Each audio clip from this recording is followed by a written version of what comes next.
ito siguro ang pinakadelikadong phone na i-review ngayon kasi sobrang sulit niya sa specs. Poco X8 Pro Max. Honest review daw based sa nalikom natin ng mga user feedback. Kung performance lang at battery ang pag-usapan, halimaw talaga si Poco X8 Pro Max. Dimensity 9500S, 8500 mAh battery capacity, 100 watts charging, literal na pang heavy gamer at power user. At ito yung nakakagulat. Kahit sobrang laki ng battery niya, hindi siya sobrang kapal hawakan. Pero ito yung hindi agad sinasabi ng karamihan. Hindi lahat ng sobrang lakas masarap nang gamitin pagdating sa long term. Real talk lang to mga preng ha. Yung Poco X8 Pro Max, sobrang sulit talaga sa presyo. Gaming, sulit. Battery, grabe. Display, one of the best sa price range niya. Pero, yung camera niya, hindi talaga pang flagship level. Pero okay siya. Pero pag tinapat mo sa mga older flagship smartphone o Vivo or Pixel processing, mapapansin mo talaga yung difference, lalo na sa low light at skin tone. At ito yung pinaka-concern ng ibang user, yung HyperOS. May iba okay ang experience nila. Pero may iba rin na nagre-reklamo dahil sa bloatware, ads, at software quirks. Minsan,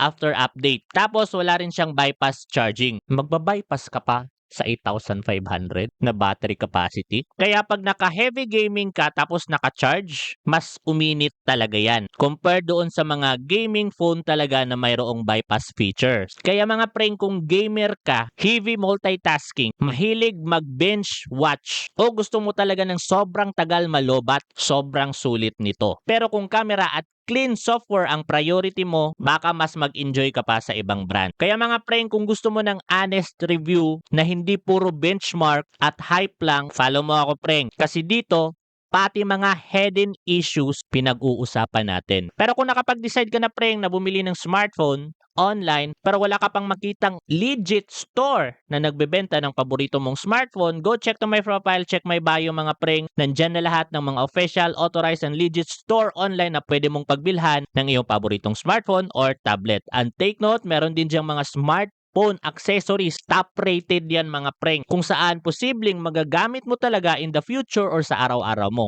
At baka sale pa sila ngayon, baka may freebies, baka may pa free shipping, o baka discounted. So go to my profile and check my bio. And mga pring, kita-kits sa susunod na video. Follow for more.